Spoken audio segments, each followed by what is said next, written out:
Hey guys, welcome back to my channel and I'm back again with another really interesting question, coding interview question video. As you can see on my screen guys, today we are going to solve question number 225 of Lead Code, implement stack using queues.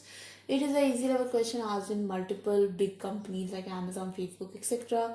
Today we will solve it right here in this video. But before I start solving this problem guys, I only want to request you to do subscribe to my channel for more such programming related content.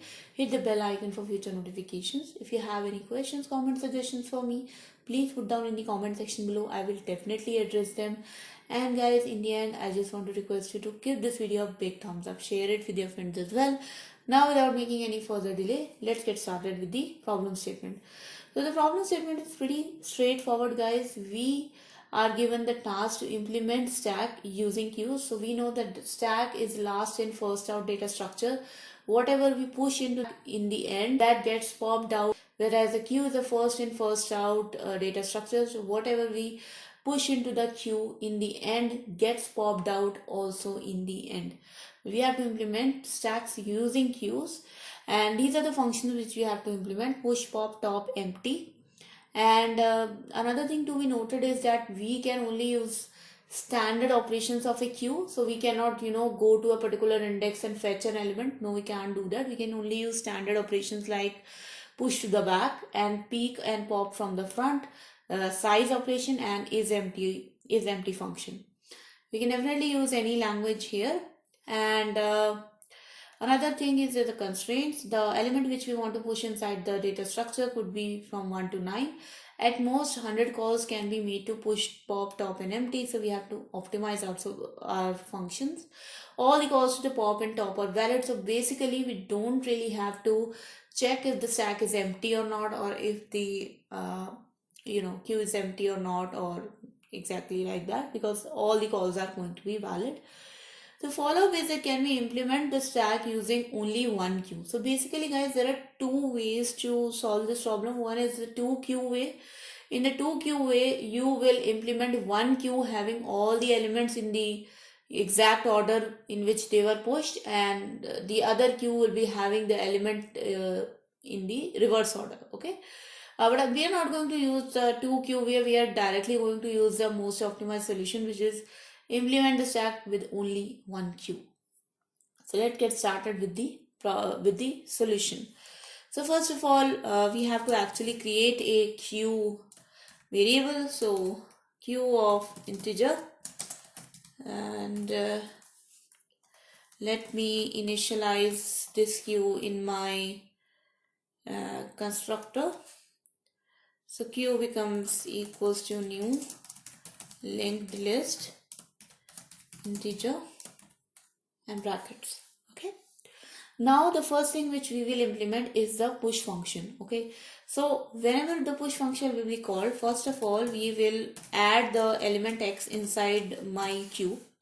Once you have added the element x inside this queue, we are going to reverse this queue entirely. What does reversing means? Reversing means that we are going to pop out all the elements of the queue and add it inside the queue in the reverse order. How we can do that? Let's first declare the size of the queue. So size becomes equals to queue.size.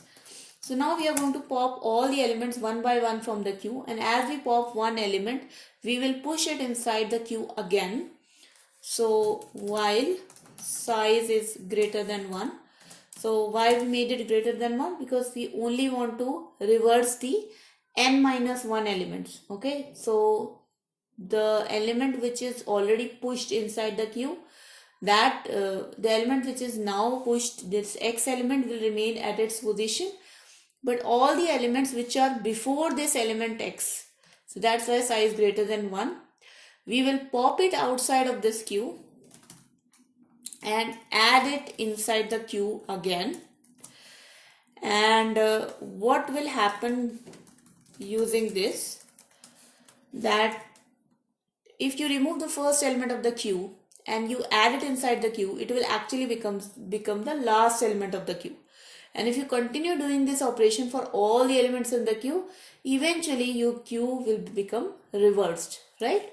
So that is how, by reversing the queue, you will ensure that the first element inside the queue will always be the last element that was pushed. Okay, so that's how the push function is going to be implemented. In the pop function, guys, as we have already reversed our queue, so you don't really have to do anything. You can just return queue dot remove, because the first element present inside the queue was the last element that was pushed inside the queue. So you don't really have to check anything. Same thing with top. You can just return queue dot peak. Remember one thing, guys, if this constraint that all the calls to top and pop are valid, if this constraint is not given to you, then in that case you have to check the queue is not empty, or if the queue is empty or not. So if you are not checking it, you might fall into a situation when the top or pop function is called even when the queue is empty. So in that position you can run into an exception. But because we are given this constraint, we are not going to check the queue size. Definitely in the empty function we are checking the queue size. So return queue dot is empty, and this is empty function is just going to return the boolean true or false if the queue is empty or not. So let's run this code, guys. Let's see if this actually works. And you can see, guys, that my solution runs for the test case. And if I submit this code, you will see that the solution also gets accepted. And there we go, guys, the solution is now accepted. Now let me discuss the time complexity of each and every function here. So if I talk about the time complexity of push function, guys, definitely the time complexity is order of n, because we are reversing the entire queue. So the time complexity is order of n. But if we talk about the space complexity, the space complexity is going to be order of 1, because we are not using any extra space here. Okay, we are not using any extra space when we are removing any element from the queue or when we are adding any element into the queue. If I talk about the pop function, the remove function only takes one operation, so the time complexity is order of 1. And if I talk about the space complexity, there is it's also order of 1, because we are not using any extra space. Same thing is going to be for the top function. The time and space complexity are both going to be order of 1, and same thing is going to be with is empty function. The time and space complexity are both going to be order of 1.